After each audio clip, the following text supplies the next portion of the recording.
Hi, everybody. I'd like to welcome you to the Family Matters podcast. My name is Courtney Moore-Lyle, and we are here with Sister Hope Moore and Brother Ruben Davis.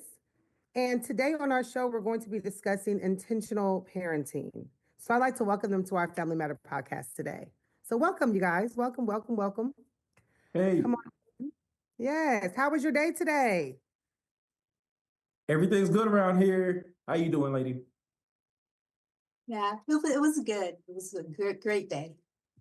Good, good. So I really wanted to invite you all on our show today to discuss a matter that has really been an issue, I think, for parents in general. We're just having a hard time with our kids today, and so how to be an intentional parent is what I really wanted your expertise and your thoughts, and to kind of help, maybe drop some nuggets for parents to be able to grasp and take those tools back for to their homes. So I want to start by saying, or asking, what do you think intentional parenting is? When you think about being an intentional parent, both of you are parents. I'm a parent. I have a 15-year-old son. That's wild to say 15 because he just turned 15 in January. Um, what do we think an intentional parent is? Like, what does that mean to you? We'll start with you, Sister Hope.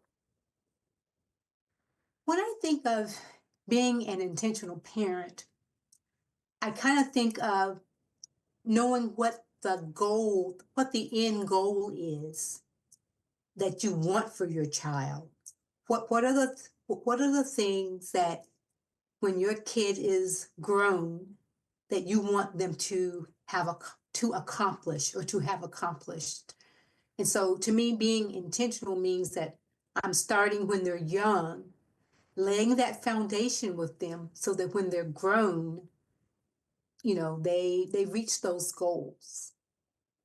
Right. Kind of like just, making thoughtful decisions. So you kind of have a plan, we're thinking about the, temporary sacrifices for the long-term gain. Like we have a Absolutely. long-term plan, development, that well-being of the child, trying to make sure that, our decisions just aren't quick, but they are intentional, but really long-term. Right. Yeah, long term. And I will say, I'm the mother of three adult children, and I had, I think, three or four goals for them. And so the intentionality was that this is what I want them to, this is the adult that I want them to be. So in order to get them to that adulthood or that place, that meant that I had to do certain things along the way. Absolutely. And Brother Ruben, what are you thinking about intentional parenting? Right, right. First of all, I have to back up to say I like that, we're jumping in on the topic of intentional parenting. Just highlighting that there may be other kind of parenting. Sometimes the parenting is um uh I guess easily unintentional. Maybe you're just kind of flying by the seat of your pants, which all of us probably feel like we're doing anyway at times. And then I think, there's I don't know. To me, this topic is just something that's most likely timeless. Like that, we all need to be that hands-on type of parent, whether we know what intentional parenting is or not. That's the first thing that comes to mind when I think of it. I think of hands-on parenting, being present, um, and observing, knowing your child, knowing when they're sick, or knowing when they're down, or knowing when something is just off, and knowing when you need to jump in and be there and be active, have that plan. And so I like that uh, Sister Hope just mentioned that, when she was raising her three, that there was always an idea down the road of what you were trying to get to. I really love that. And as I have my two boys that I'm raising, um, I just remember, well, what, so they constantly get this that I'm raising men, and maybe one day, Absolutely. husbands, maybe one day fathers, but I'm raising men, not boys. And I've heard that say to me before as a child, but I'm reminding myself the same thing, that I have to be intentional with how I'm raising them, because I'm not raising them to be forever boys. I'm raising them to one day be men. So intentional parenting is the work we're going to put in on that. Absolutely. And I love that you said that, because parenting, oftentimes we make plans, but parenting doesn't come with a manual, right? Our plan changes. We can have a plan, but that plan might change, right, as our child grows, right? The plan that I may have set for my son isn't, the principles are the same, but the plan adjusts, and maybe the approaches change, and maybe the way that I handle certain situations change. And so as we go through this and we're having these conversations, I think it's important for parents to be encouraged to know that, parenting doesn't come with a set manual. And so it's okay if what we say here, on this talk today isn't necessarily exactly what you're doing, right, as a parent, because we all have different children, different needs, and what reaches mine may not reach yours, but we just want to make sure that whatever plan we are setting and whatever way that we are moving towards, it's something that's intentional. It's something that is, has a strong spiritual foundation, and something that is really kind of catered towards building that child, and as a parent kind of giving yourself some, some room to grow, to say, hey, like, I really am doing the best I can. I messed that up, maybe I just need to keep Right, working it, right? It's okay to switch up the plan, is what I'm right. thinking. And Miss Courtney, I think it's like sometimes your methods have to change, but there are Mhm. certain principles that Mhm. never do. And to me, when I think about intentional parenting, there are some principles like being present, being consistent, you know, Mhm. being empathetic. There's some principles that carry no matter what your method is. There's certain principles that you have to make sure that you always have with whatever your method is as you're parenting. Yeah, Mhm. yeah. Something Courtney said about how it's going to be different for all of us. Mhm. Man, I bet you, Sister Hope, you can probably say that. Yeah, raising three, it was different from every child, and you probably had the principle, overarching, for your household. But I know when I look at my two boys, I try to mimic what I started with the first one, and what I try to do with the second one, ends up being completely wrong. I'm like, okay, can't do that same thing. So it has to, from child to child. They're just Has so to change. different. Yeah. And when you're raising just one, you almost feel like I got to get this right? Hmm. You don't have an opportunity to really learn. Hold on. What do you mean? What do you mean? Like, hey, I got this one. Like Yeah, we I got have this one. Yeah, like, with me being a single pressure. parent with one child, you don't Yeah. have the opportunity to really adjust and learn Mm. from this one to get it right with the second, or, Mm. or get it right with the third, right? Or the first boy or the first girl. Well, I got this girl I learned from this one so I can, give this to that one. It's Wow. difficult. And so it's really, I just believe that you have to trust that everything that you're doing in an intentional way, but it's Mhm. always with the best intention, or the best, uh, with the child in mind. Like, you're giving your best effort every time. I may not always get it right, but I'm moving in a way that I know that I made this decision Mm. intentionally with your best interest in mind. I genuinely was giving my best effort, right, of what I thought was right. And that's okay. As a parent, there are a lot of times you sit back, you're like, man, like, did I get that right?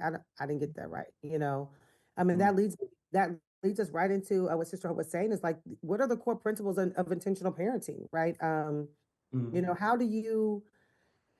How do you be consistent as a parent when everything around us is changing?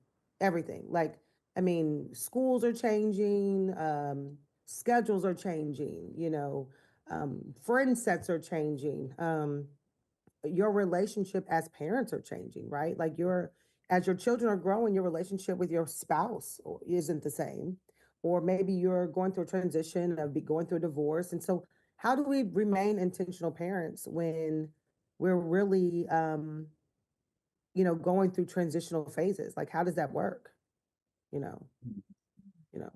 Yeah. I feel, well, I don't want to go off of just how I'm feeling. I want to make sure that we're all reading from the same book here. So, out of the work that we've done before with parents, we picked up books and resources, and I tried to give myself the little acronym based on some information we had. PCEGG, PC egg. So I'll read it though. PC egg. PC egg. Don't be a little PC egg. But it's presence, consistency, empathy, guidance, and growth mindset, right? Yes, that's Yeah. good. That's We good. all got that one. We all got that one. You guys already know this stuff because we've been all working with the same resource. So, but presence, being fully engaged and attentive to your child. Mhm. Consistency, establishing and maintaining routines and expectations. Man, and routines, I didn't even really truly understand how important routines are. Important. And Yes. my God, okay, yeah. We'll get into that. But empathy, another big one. Understanding and validating your child's feelings. Guidance, providing direction and support while allowing for independence. And then growth mindset, encouraging continuous learning and development. So all of those are happening if you're going to be using, if you want the core principles for intentional parenting, right? Mhm. Man, I feel like we need to pick that one apart a little bit, but I don't. But you're running this. This is your show. Well, I really like how you paused with validating feelings because I feel like in today's world, a lot of our kids, all of them are growing up in a era where they want to know why, right? Yeah.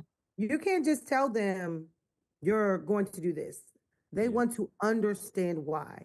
And I think a part of being like an intentional parent is understanding that times have changed, right? This traditional, you're Mm, going to do what I said you're going to do because I said you're going to do it, isn't really working for the kids that we're raising right now. And if we want them to grow up, we talked about long-term goals of how we want them to be. If we want them to grow up and be intentional about their jobs or be advocates for themselves in schools or leadership, or right now I'm working with my son and leading an initiative at his high school. Well, I want him to be an advocate for himself. Well, I can't expect him to do that if he doesn't ask questions to why or how. And so, but that also has to happen at home, right? So we mhm, have to give them a mhm, space to share their feelings in a respectful way, right? mhm, But share their feelings and hear like when they feel a certain way. We have to be open to understanding that our kids cannot be parented the way that we were parented, growing Absolutely. up. Times mhm. have changed. Yeah. Yeah. Sister Hope, did you want to add something? Oh, go ahead. That empathy one, I paused on that one because also to me that one was the one that really says that's where you evaluate Mm, how you doing. That's where you you have to stop in order to uh be in their shoes, in order to see what see your child and validate how they're feeling and everything like that. You have to stop. You can't move. You can't just give them the ordinary. You have to stop and really see if okay, what I say to them really help them, or really did it actually hurt them? And Absolutely. then after that, now it's time to either adjust your parenting or something like that. To me, that is part of, I think that's where it turns into true intentional parenting somehow. And without that, I don't know how it all works. But yeah, all of it as well, the presence, the consistency, the empathy, the guidance, the growth. I think all of that works together. Yeah, mhm. it does. I think it's important that we allow kids to use their voice. and we allow them to have a voice. I mean, when I was growing up, you did it because I said I said do it. We didn't have a voice. Mm, And so I think it's important to note parenting is changing a lot, and kids do want a voice, and a good parent will allow them a space where they can share their voice. But I think it is important that that voice is respectful. But I think also that parents have to understand too. You can't just talk to your child any kind of way and then expect your child to be respectful back to you. You mm, get respect by giving respect. And so I think that's important. And that thing about being present, every child is different. You can have a set of twins, and those twins will be different. You have to parent them differently. And that's that thing about knowing, being present with your child, knowing what turns them on, knowing what turns them off. You really have to be present. And one thing I think is important is consistency, especially when it comes to routines, discipline. mm, That's important that you be consistent. Don't say it if you don't mean it. And mm, not and don't just think about, is this really going to teach my child about why this was a bad choice? So that you can guide them to making a better choice, not just giving out a punishment, just to be giving out a punishment, but helping them to learn that, hey, this is why this was harmful, and helping them to understand that. I think that's important so they can grow from it and understand why they don't repeat that behavior again. Not because they're scared of you or scared they're going to be on punishment, but that they learn from that behavior. I think that's really critical. yeah, yeah, yeah. Yeah. Oh, Courtney, I actually had a question for you, really, because when you brought that up about children and how they are now, I have my ideas, but why do you think children or this generation, need more answers? Why do you think it's like that? I think they're just exposed to more. They're growing up with social media and seeing a lot more. They have a lot more access to information than we did. We grew up, in school passing notes, or, having conversation, conversing with our friends. And, we saw our friends at recess. These babies are on their phones. They're looking at any and everything. And it's not all negative. Some of it's good information. Sometimes, they really want to understand why did this happen? They're not just settling for, oh, this happened and that's just the end of it. They want to understand the why. And it's important for them to process the why because even when you put a child on punishment, right, they start to get a certain age, they want to understand, well, why, right? Why is this a necessary punishment for what I did? Or they will call you out and say, well, you did this.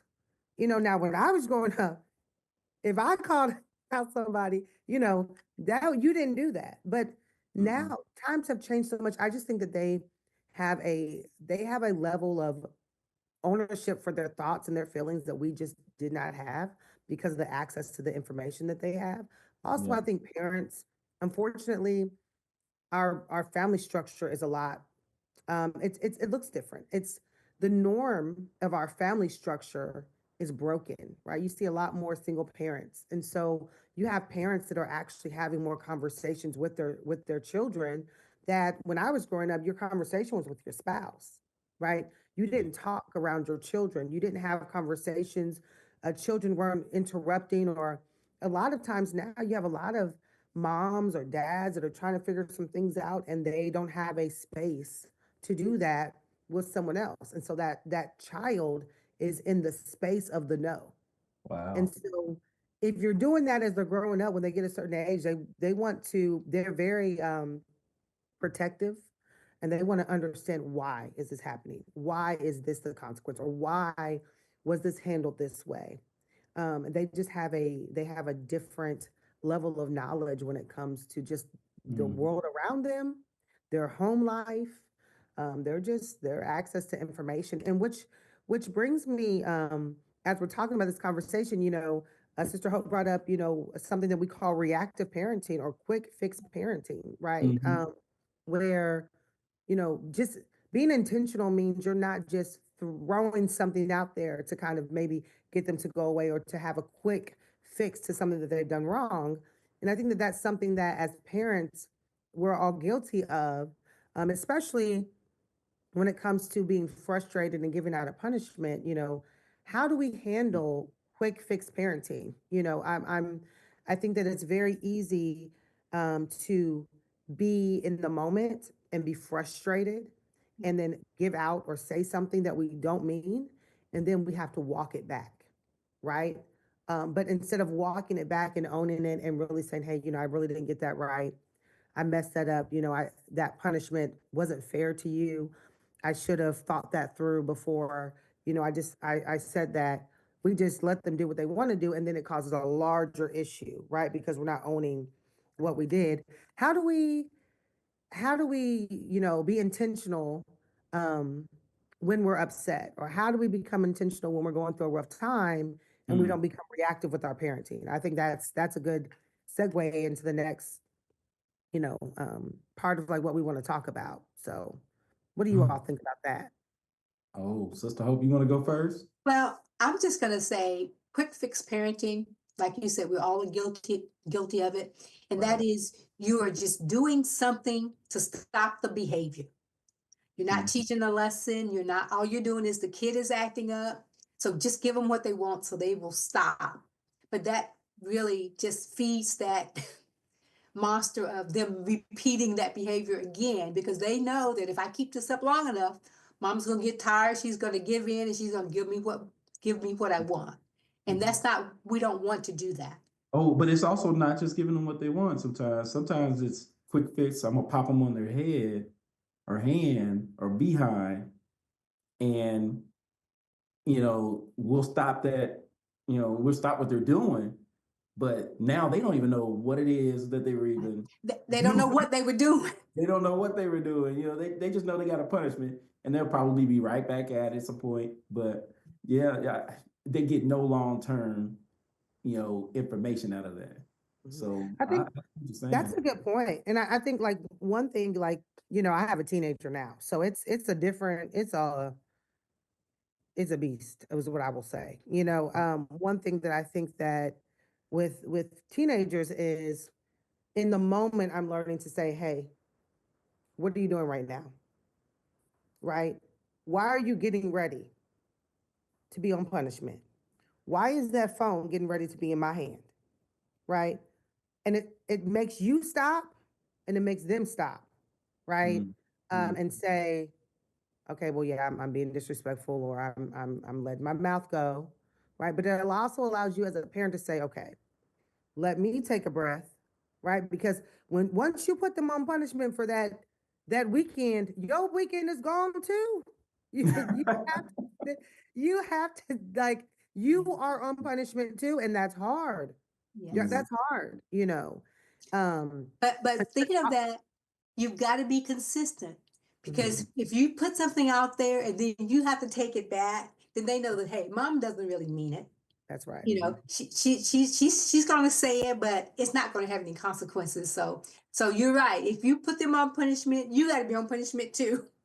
And if mhm, you take that game away, I'm not talking about the video games. I'm speaking of if your child's in sports and you're saying you're not going to play in that game, you have to really mean you're not going to play in that game. And it's hard because you want to see them do well, and Absolutely. it's you really have to think through what you're doing. And I think it's okay as a parent if you're mm, still blessed to have your parents, or you have someone that is has similar values to you as a parent. Even if you have a spouse or you don't have a spouse, reach out for help. Absolutely. Call someone and say, hey, can I run this by you?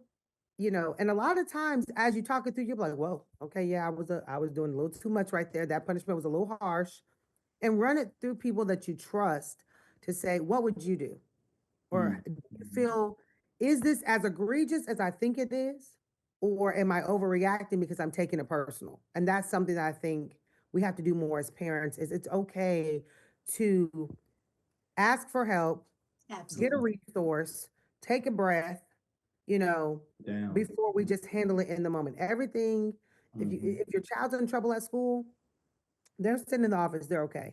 Take a breath, calm down, be willing and listen to what happened to your child, listen to your child, hear their side, allow them, that we just need to take some time, I think, and not Mhm. be as reactive and be Yeah. open to getting advice from others. I think Yeah. that is excellent. That is truly excellent.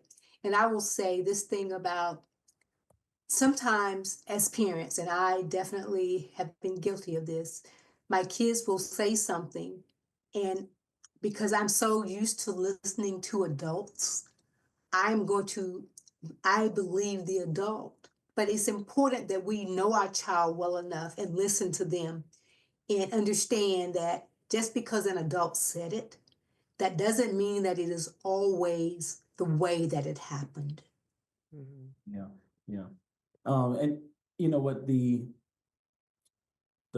react being reactive actually has also a big danger to it.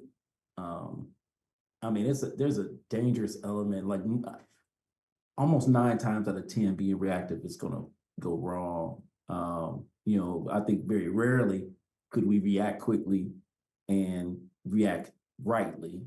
But it can have a very dangerous element to it. It could, you could react and be wrong, like you just mentioned, or you can react and, you know, um, it can be physical, and now you've hurt your child in a way that you didn't want to do just because you're reacting.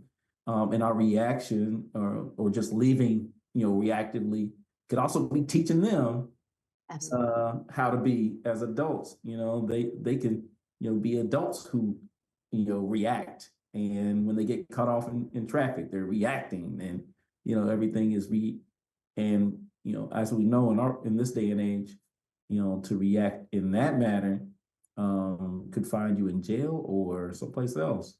And we have to be very careful of what we're teaching by the way in which we're acting.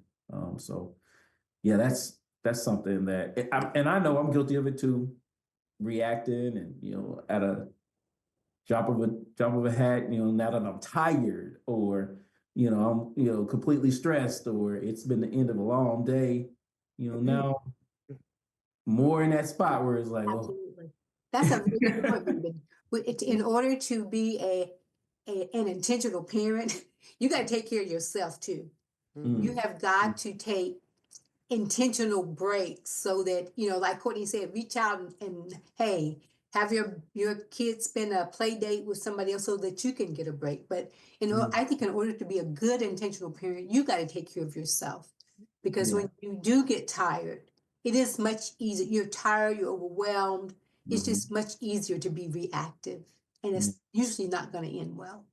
I Yeah. want to say this time, I know we're talking about intentional parenting and things. I think it's very easy, as a single person who's raising a child by themselves.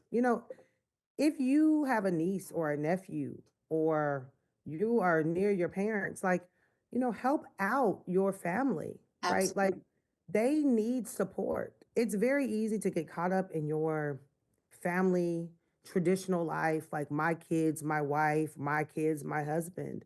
But Mm, parents, we're struggling out here because hmm. you don't get a break. You're dropping your kids off at 5:30 in the morning for practices. You're working till 4 or 5 in the day. They've got practice, they've got games. You're not getting home till 10 o'clock, and you're doing that 7 days a week, and you're exhausted.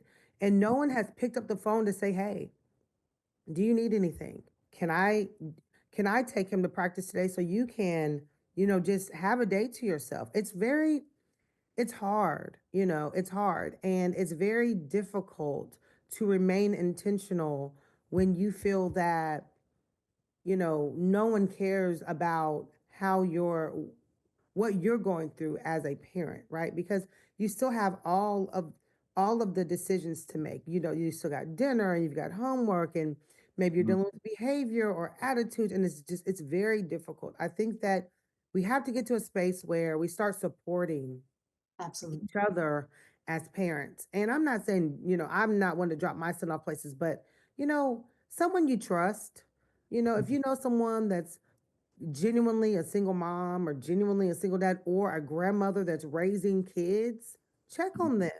Ask them, hey, like, hey, we're going to the park. Like, did you, you know, bring them over that, for a few hours and go get your nails done or go to the spa or just little things matter because and it does get to a point where your child, they do get older and, but it doesn't get easier. I think raising older children is harder than raising younger children. Absolutely. It is. As your children get older, it's harder to be a parent, Mhm.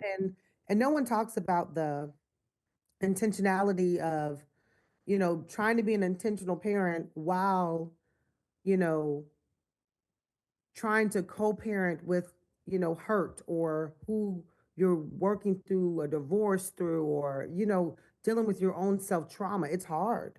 So I just think there's so many layers to being an intentional parent with growing through yourself, and but you have to take time. But for those single parents who can't take time, like you don't have you can't take it because you don't have the time to take, you Mhm. know, I will say to the parents that are in multiple parent households, or if you're an aunt or you're listening, or an uncle that's listening to this, check on them, call them, try to support them because they need it. And they really, really do. They really do.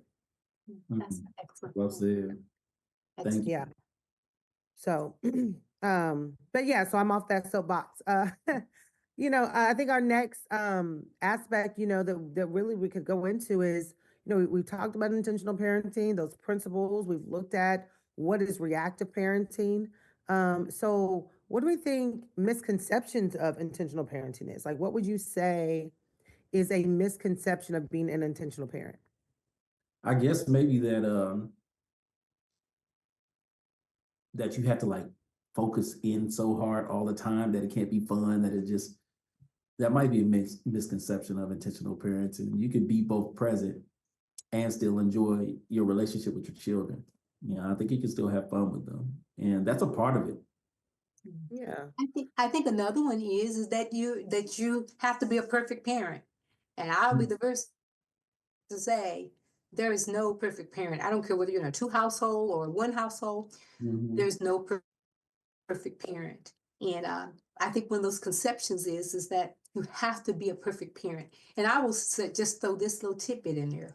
I think one thing that as parents, everyone needs to learn to do is to apologize. We need to learn how to say, hey, honey, I didn't handle that well.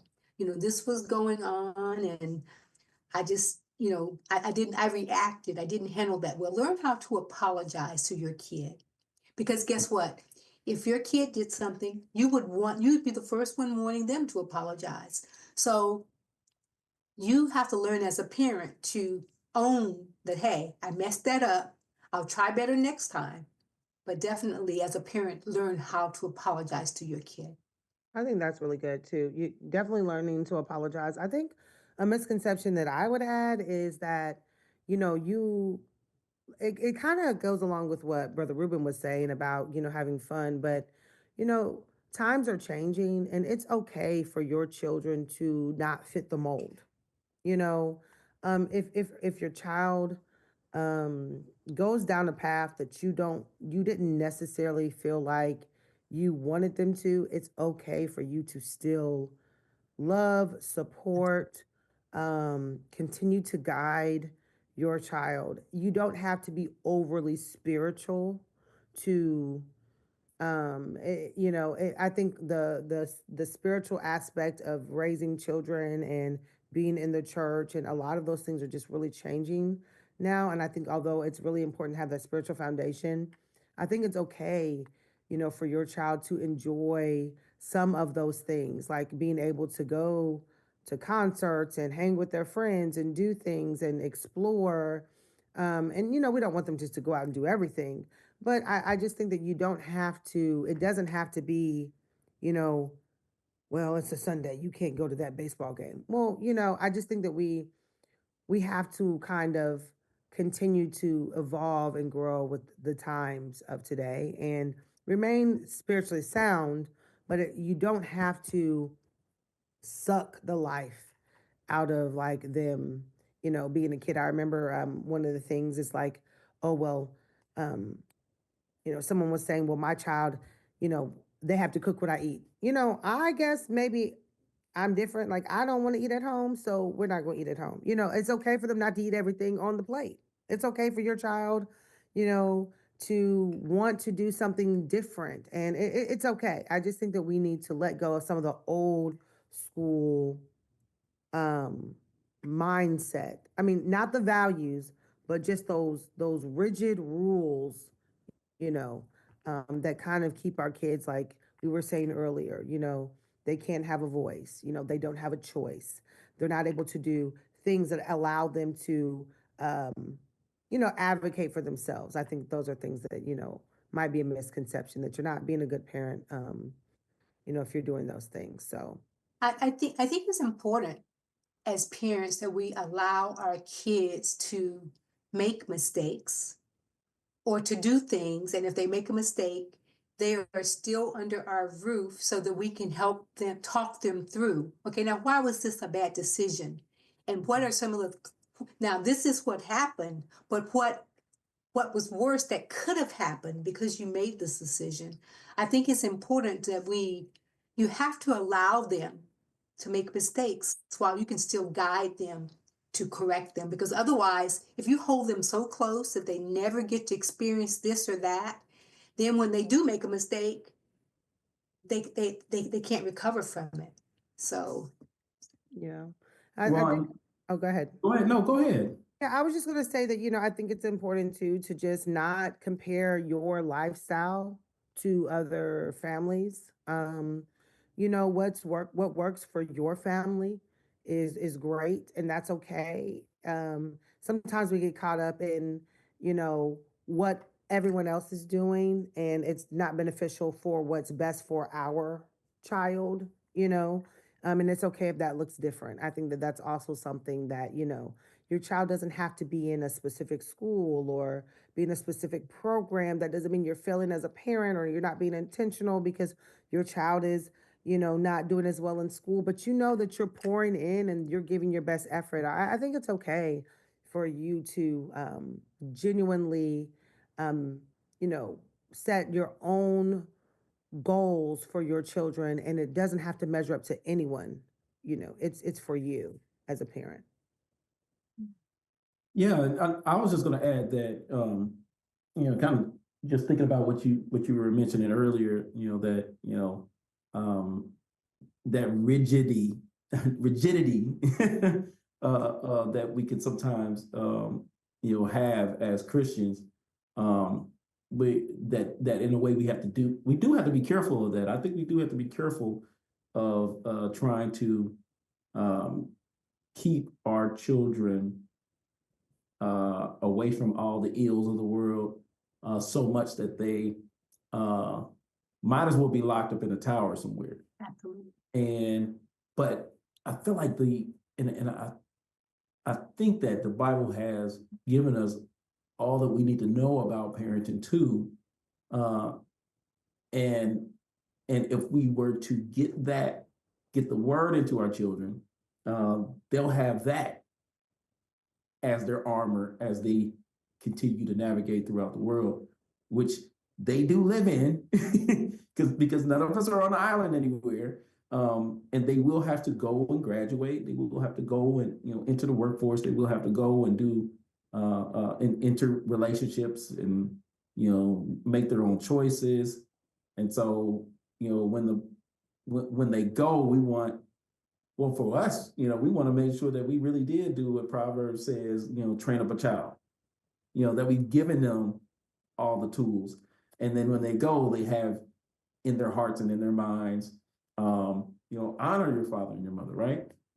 There's so many that the Bible already has that teaches us which way to go. Like, so I think that if we are training our children, just like it says in Proverbs, we are training them up and we're giving them, verses to go away with, that when they get into those spaces, like I remember, another one from Proverbs, I think, where, it was talking about if if I think it was like a mother talking to her son saying, um, if they say to you, come on, we'll have great fun, we'll rob, we'll steal, we'll pillage, you know, those aren't the people you want to be around. And I'm thinking like, wow, yeah, that's in my mind as I'm making friendships. Those aren't the people I want to be around. And so I think all that we have is right there in the Bible. All that we need is right there in the Bible to send our children out.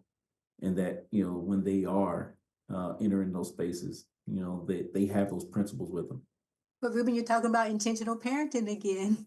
Absolutely. Absolutely. That's what you're talking about. You're Got talking it. about being present, having conversation, leading them in, God's word. You're talking about being intentional with, that's kind of what you're talking about. Yeah. And I think that we've had like this amazing conversation over intentional parenting today. And, I just really appreciate the different perspectives that we brought, to the table. And we really could go on for like a days about this topic. And, so I'm hoping that you all will join me again in the next, coming time to talk about a few more aspects. How do we address, behaviors in intentional parenting, gentle parenting versus intentional parenting? How do we continue to have self-care? What are just some ways that we can just continue to be the best version of parents um, for our children and, you know, just support each other as a whole, as we continue to grow in this journey, because it really is a journey, right? It's not something that we're going to figure out today or when your kids are 25. It's really something that is really something that we're going to continue to grow and talk through as we talk on this podcast. I want to continue that conversation. So yeah. Let's do this again. Can I do this before I close? Can I read this one? Because Absolutely. I feel like we all need to absolutely get this. But it's Psalms 127:3, right? Behold, children are a heritage from the Lord, the fruit of the womb, a reward. Like arrows in the hand of a warrior are the children of one's youth. So they're our gift. So we've been rewarded with children. So I think, I just wanted to read that and say that, hey, we gotta always remember that, like, hey, even when we are falling short or we are at our wits' ends, we still got to remember that they're a gift. So Absolutely. I love that. That's really amazing. That's true. Like they truly are a gift from God. Thank you for that. Thank you for that. Sister Hope, any last words as we close out this evening? I just think it's really important. The time, it's like you blink your eyes, your little baby is grown, and, you know, regrets are real. So, it's good to start. It's not like, if you, like today, say if you already have a teenager, you've got maybe 3 or 4 years left to kind of help mold that child. So it's really critical that we really focus on this thing of being intentional as opposed to being reactive. And I don't think it's ever too late to learn how to say if your children are grown, it's not too late to go back and say, hey, you know what? I'm sorry, I messed that up. You know, will you forgive me? And then start there and building that relationship back with that child. It's just critical that we be intentional in every aspect. And that looks different at all different ages. I mean, when you've got a little tiny one, you know, you're thinking, I can't wait till they get a little older so I can be freed of this. But then they move to that difficult teenage stage, and that definitely is a difficult stage. And then they move to that college where they're out of your house stage. But it's just important at all stages to be intentional and thinking about your end goal. And I will say, I know for me, I had I think basically three goals for my children when they were growing up. I wanted them to love and honor God. I wanted them to go off to college and be able to care for themselves physically. And I wanted them to love their community and give back, not just take care of themselves, but to give back. And so to me, those three goals that I had for my children was what guided the decisions that we made regarding their schooling, regarding whether they went to church or not. That those goals were what guided the intentionality. Now, I didn't know back then that I was being an intentional parent. I just knew I had those goals and I wanted them to fulfill those goals. But now, that, I'm a little older and we're talking about this, I realized that it was intentional parenting. Mm. And I just think it's important at all stages to really think about what it is that you want your child to accomplish. And if you mess up, don't be too proud to go back and say, hey, I blew that. And this is one thing that my husband taught me was that, you know what? We messed today up, but guess what? Tomorrow's a brand new day. Let's dig in, let's start fresh. So, and I think that's okay. That's a great mindset to have.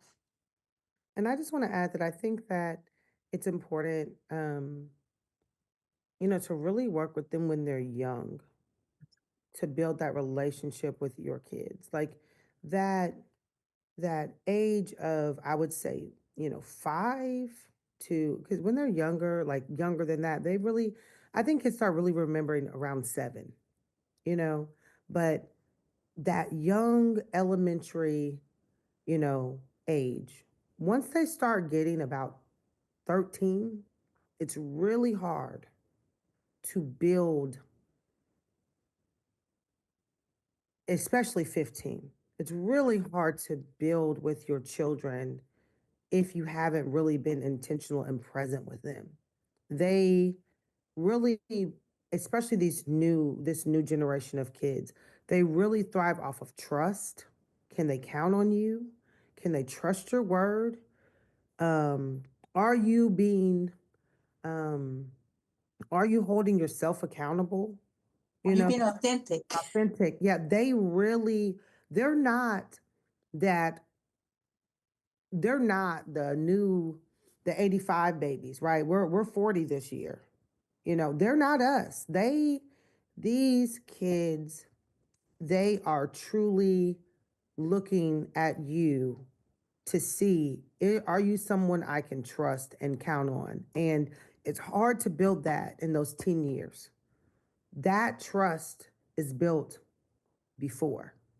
And it's not saying that you can't build it, but it's hard. And you have to be really intentional about everything that you're doing to build that with them once they get to those teen years, because, you know, you're expecting to be able to trust them and to guide them, but they need to know that they can trust you in order to accept that guidance. And I think that's when we start getting into that struggle, and so I just want to say that I think it's really important to be intentional at all ages, but I really think it's intentional to be intentional parents as much as you can when you have them at an age where they are, I don't want to say they look at you and like revere you, but at that age is really when they really, really are really open to growing.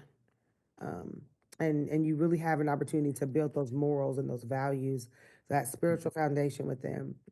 It's hard to teach a 15, 16-year old that, and they've been doing what they want to do for 15, 16 years. It's very difficult to change that tide. I'm not saying that you can't, but if you have the opportunity to build it before, try your best to be as intentional as you can, in those early years.